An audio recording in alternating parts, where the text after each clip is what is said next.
Hello, guys and gals, and welcome. Exciting news today. We have another update on Diablo 2 Resurrected 2.4 Public Test Realm. And this was expected. We have expected for a while that we were going to be able to, move forward from this point. And what I mean by this is we are going to be able to actually have changes and things like that. So these changes are going to affect, essentially how we do our how we go forward, right? So how we go forward from this particular point is up to the changes. None of the changes were set in stone, as they reminded us in the beginning. So let's go over and see what kind of changes they have made for Public Test Realm, and let's get an idea of what we're looking at. So right here it says that the update on 2.3, general balance changes, class-specific changes, and bug fixes have been updated for the PTR. Please refer to the table of contents to assist in navigating through the updates. It says here that the content in red represents changes recently made within 2.4. So if we go down and we look, we have some various things here and there. So let's just kind of scroll through and let's look for the red update changes.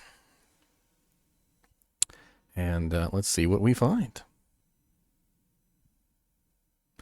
All right, so right off the bat, Warcry has been changed in mana cost. So Warcry's mana cost now increased by only 0.75 per level instead of 1.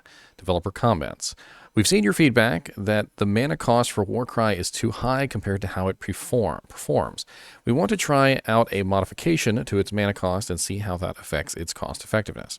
So basically what that means is that right now, every time you put a point into Warcry, or every time you have a skill point, like from equipment, like if you're wearing a Shaco and you've got +2 from your Harlequin crest, you got 1 mana per level. So Shaco would of course add 2 mana to the cast. Now it's only going to add 0.75 per level, which is less. And if you're rocking a really high mana cost version of Warcry, really high level, it's going to be extremely high mana cost. So let's get an idea really quickly. We'll run this on the calculator. Let's pretend we had a level 40 Warcry. So obviously at 1 per mana, it would be 40 mana per cast, which is pretty expensive. But at 0.75, we are looking at 30 mana cost. So a decrease. 10 mana less per cast is actually a pretty big deal, especially when you're dishing out 40 mana per ability. So that's actually quite a nice change there. Let's see what other changes we have in red. Oh, shapeshifting skills. Not really shocked that this one got updated. Let's figure out what's going on. The previous logic for shapeshifting attack speed has been restored. The new logic remains in place, and whichever resulting calculation is faster is the one that will be used in an attack. It was not our intent to nerf werebear and werewolf as a result of our changes to attack speed. Our end goal is to allow the player to fully realize the fantasy of a fast werewolf or a slower but hard-hitting werebear. We are evaluating what the best solution for this is, but in the meantime, our hope is, by utilizing both systems and always choosing the fastest speed calculation, we get the best of both worlds, where it is a buff in some situations and a status quo in others. That's very interesting.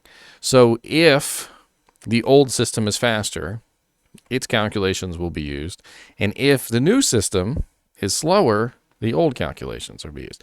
And I totally probably messed that up completely, but let me do it one more time. So you have two systems. We got the old system and the new system, and it doesn't matter which one the system is using. Whichever one is the fastest is the one that's going to be used. And in my opinion, that is a really good change, because that both holds together the idea of transparency, allows players to realize that they are utilizing equipment correctly, but then also allows the original players, the players who were very used to the way that it worked before, and also, honestly, in some cases, it was faster than the new way, it will not nerf any existing builds. So if you're rocking a Tomb Reaver with 315% IAS 40 joules, or you're rocking a F Tomb Reaver with 2 1540s and a Zod, whatever it is, it's not going to crush your build into oblivion. So that's actually a very good change. I think a lot of people are going to be super excited about that. Because honestly, it's a very, very good choice on their part to incorporate both builds or both IAS calculations, and then that way, a newer player who puts on a pair of 20% IAS gloves or puts on some sort of increased attack speed equipment that's not on the weapon is still going to get a benefit. So very, very good news for the Shapeshifter Druids out there. I'm excited too because I have a really nice Shapeshifter Druid myself. So let's go down and let's see. We got Ravens. Number of hits per Raven reduced from 12 to 5 and no longer increases per level, restored to original value. Reduced the damage for skill ranges 2 to 8, 9 to 16, 17 to 22. We hope that by restoring the original Raven hit functionality and reducing the damage scaling at early levels, we hope to correct any damage reductions caused by our original balance changes while also ensuring that the Raven isn't doing too much damage at early levels. They're concerned that the Raven is being overpowered. I don't think anyone is concerned about the summoning druid doing too much damage at early levels.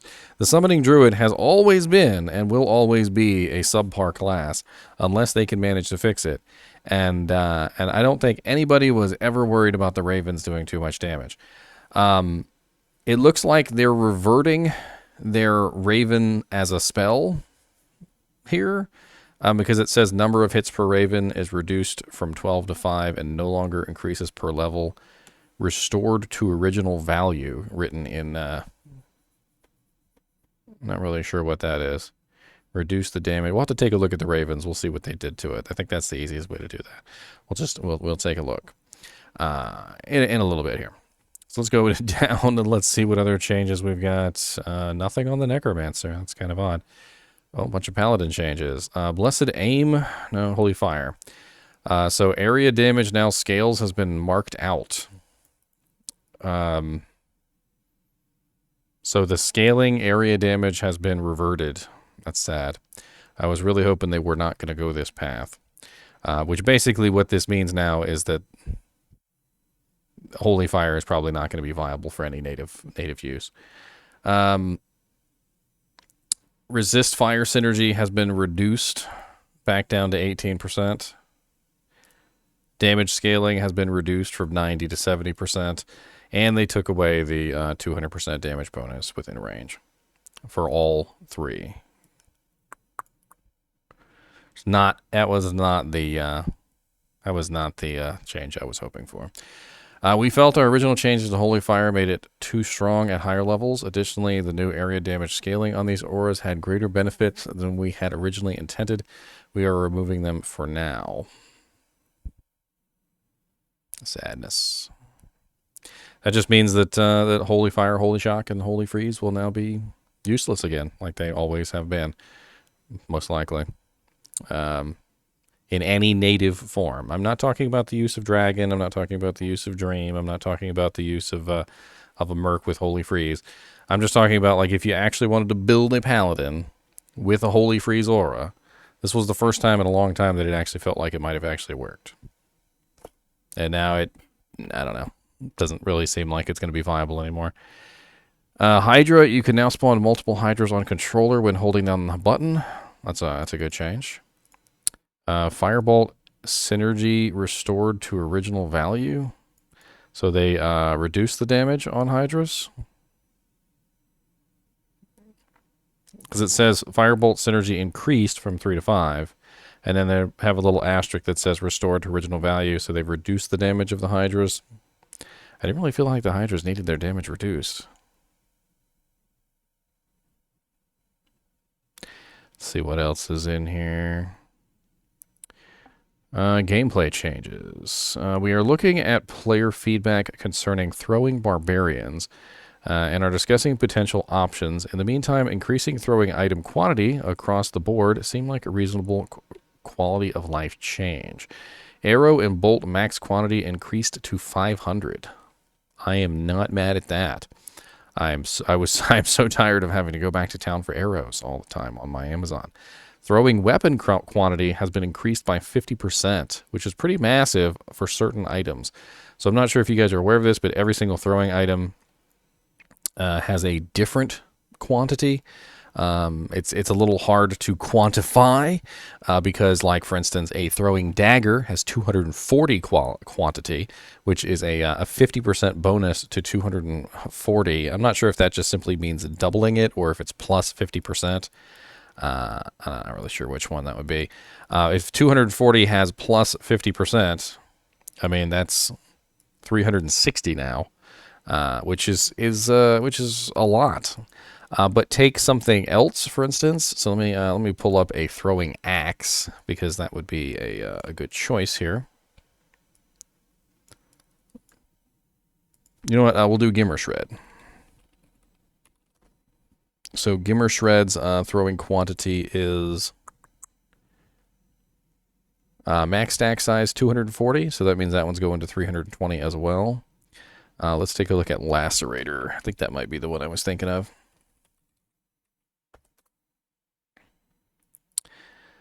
The Winged Axe, max stack size of 180. So the Lacerator is going to go from 180 plus 50%. So 270.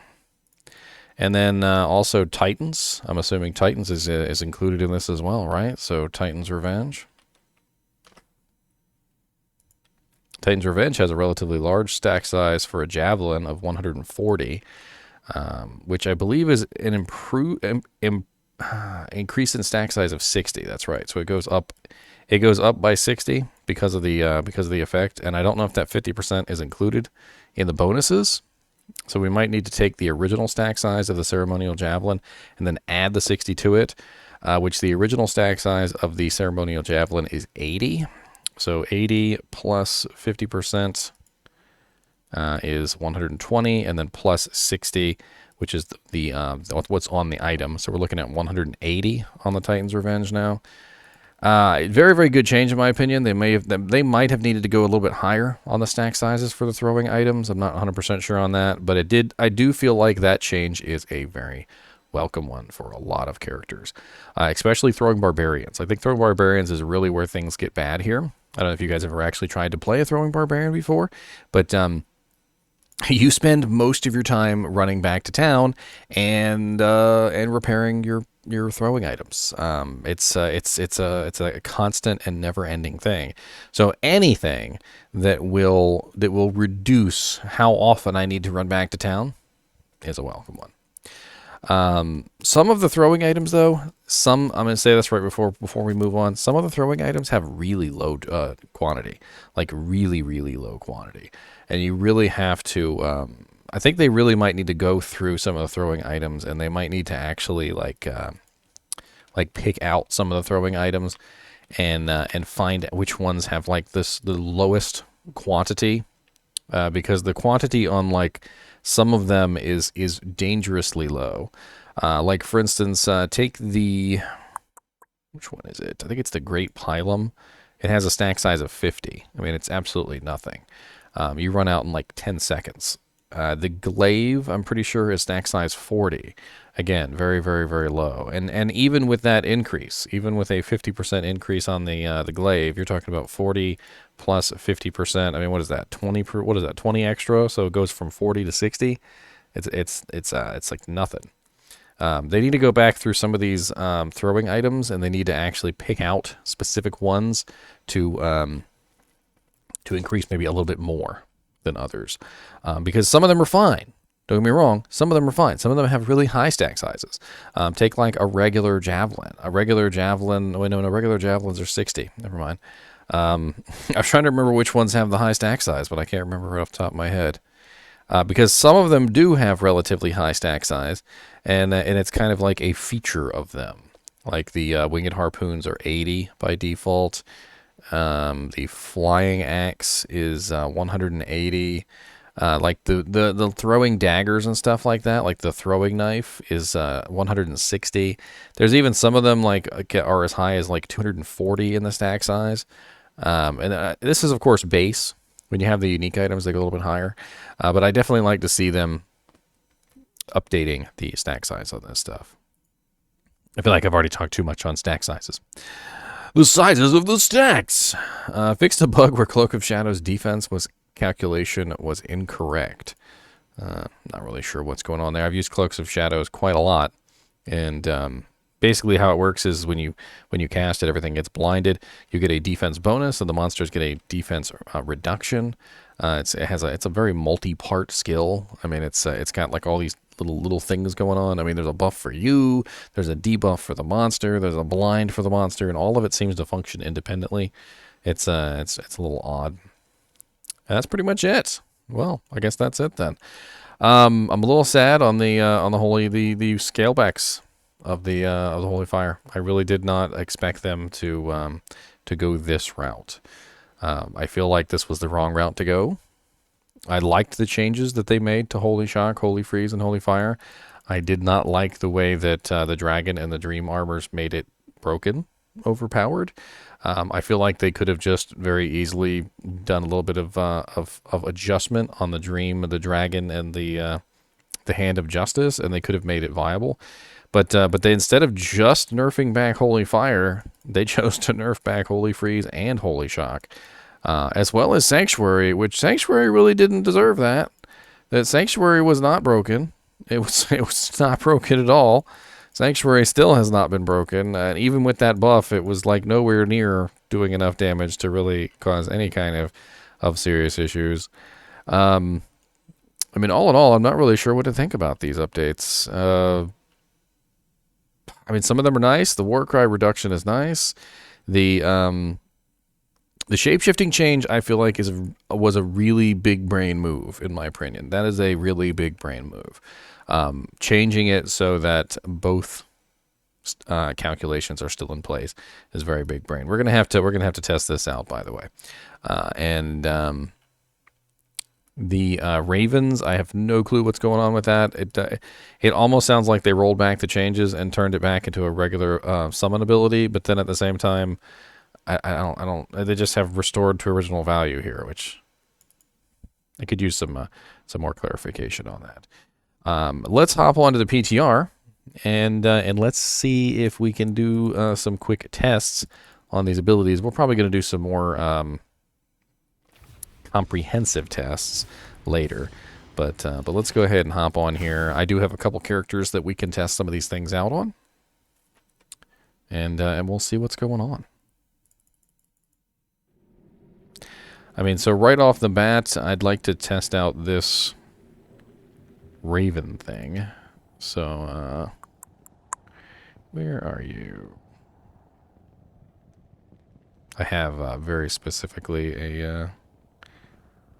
Here he is, and he's, I believe he's actually running Ravens, so we can get a look and see what the hell's going on.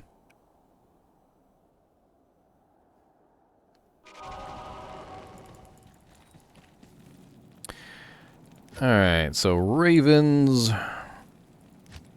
So currently with maxed synergies, or, okay, let me go ahead and beef up the Ravens to max. So they're currently doing 2,730 to 3,034. I can summon a maximum of 5 Ravens, and they have a maximum of 47 hits now. They did not have 47 hits before.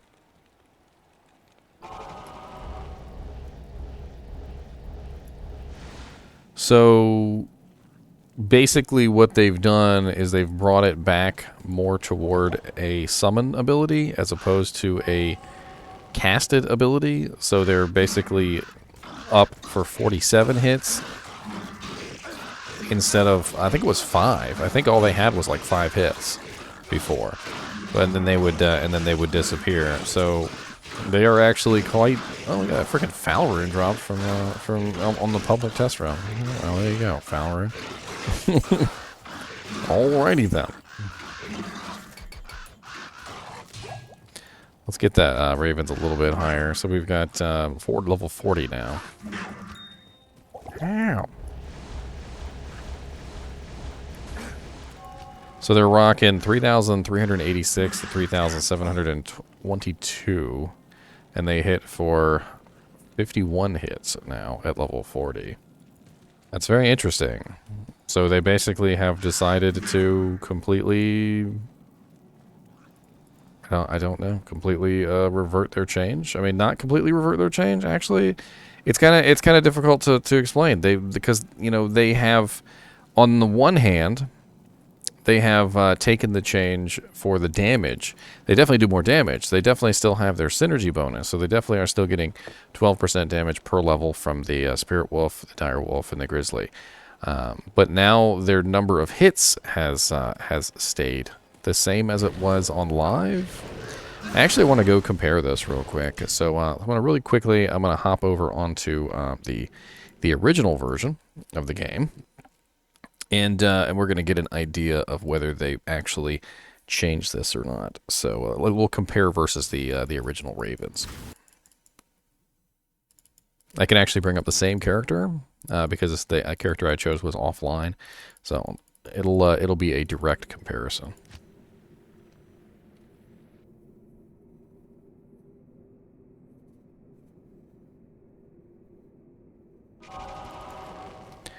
So as of right now, the number of hits on my level 40 Ravens is 51 hits, and their damage is currently 41 to 43. So I was right. They kept the damage increase change, but they reverted the number of hit change. So the number of hits for the Ravens has returned to their original value of 51 hits at level 40, which is interesting. They also talked about scaling back the damage of the lower level Ravens, so the low level Ravens aren't so broken, I suppose. I guess that makes sense. I don't really know why that was even really necessary, but it definitely does give a reason to build into Ravens. There's even that unique item that gives like +5 to Ravens, doesn't it? Like Raven Lore, I think is the name of it. That's very interesting. Let's go take a look at some throwing items as well, and let's see what kind of changes they made to the throwing items, shall we? So let me hop back over onto the public test realm. All right, so here we have my unique throwing bar. He's a collection of all the unique throwing items. So we've got the Lacerator here, which is currently 270 quantity. And if we do a quick comparison to the original Lacerator, is 180. So we went from 180 to 270 on the Lacerator. Very interesting. The Gimmer Shred is now quantity 330. So we were right. It seems to be adding almost exactly 50% of whatever the original quantity was. So War Shrikes went to 300. The Scalper went to 200 from 139. Demon Arch Balrog Spear went to 120, which is actually a really nice buff for that. A Demon's Arch is actually a very, very nice spear. Things like the Winged Harpoon, though, didn't get very much of a buff to 120, as you can see there. The Glaive, the Wraith Flight Glaive, is 120 as well. And even the Death Bit over here is 240. Honestly, a very, very nice change. I do feel like they should go back and maybe adjust some of these lower ones, the ones that are ridiculously low, to be a little bit higher. Like some of these, like the Wraith Flight and stuff like that, they're just not high enough, especially considering this one is depending on the replenishes quantity. I should also have... I don't even know if I have some javelins, actually. Should have some javelins. You know who probably has a javelin? Can't connect to the online part of the public test realm. Interesting. It must still be going through some kind of maintenance.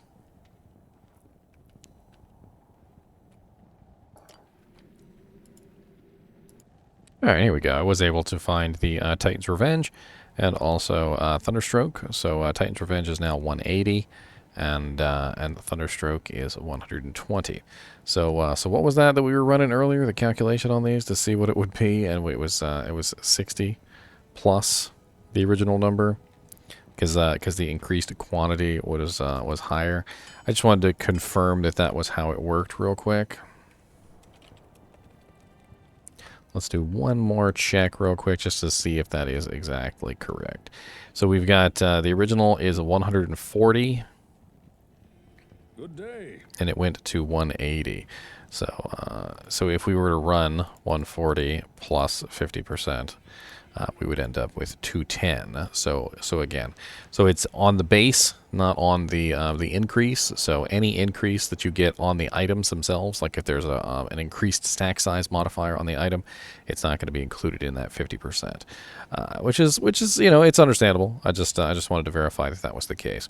So those Thunderstrokes are now 120, and Titans are now 180. Not bad. The increase in both of those, I think, is going to be universally hailed by most people as a very, very awesome change.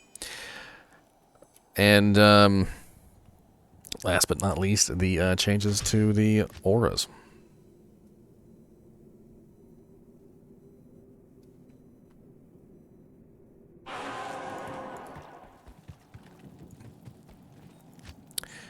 So the damage bonus to something like Holy Shock, for instance, is probably not going to be extremely easy to see.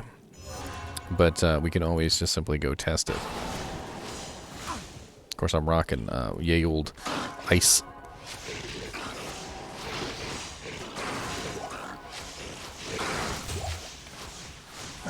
And of course, that is players 1. Let me bump this up to players 8.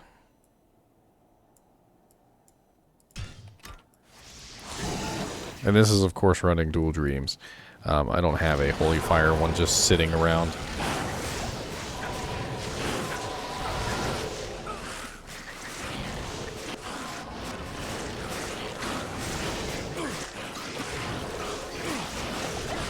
I mean, the damage is still there. It is still doing a pretty considerable amount of damage. It's just not doing what it was doing before, which of course was a lot better than what it's doing right now. I mean, it's certainly not terrible. I think they may have realized that the 200% bonus from being within melee range might have been a little bit too much. I mean, I've never seen the AoE component of those abilities as the main point. When you look at the skill shows you that it does fire damage, right? And then it also does an AoE proc. And I've never seen the AoE proc to be the main part of the damage. The main part of the damage was always the on-hit elemental. And I'm not really sure why they decided to go for an increase to the AoE damage. The AoE damage didn't need to be buffed. I don't know. Most people, when they use these abilities, they're not using them with the understanding of, oh, it has a massive AoE damage, I'm going to utilize this to kill everything. No, they're using it because the massive amount of elemental damage that's being added onto their hit is just huge, right? I mean, if I take off my dreams, you'll see that my damage goes way down. I literally went from 597 to 1800 to 612 to 8,846. The on-hit damage that I get from this is massive. And if you were to combine in, say, for instance, a dragon and a Hand of Justice in this as well, you would also get the on-hit fire damage as well. And I'm not really sure what the future holds in store for Holy Fire, but it has been scaled back. And the bonus damage on the aura has been taken away. So interesting. I think that pretty much covers everything for the patch notes. And as always, I do appreciate you guys and gals watching my videos, even when it's 28 minutes on the patch notes. And as always, keep watching.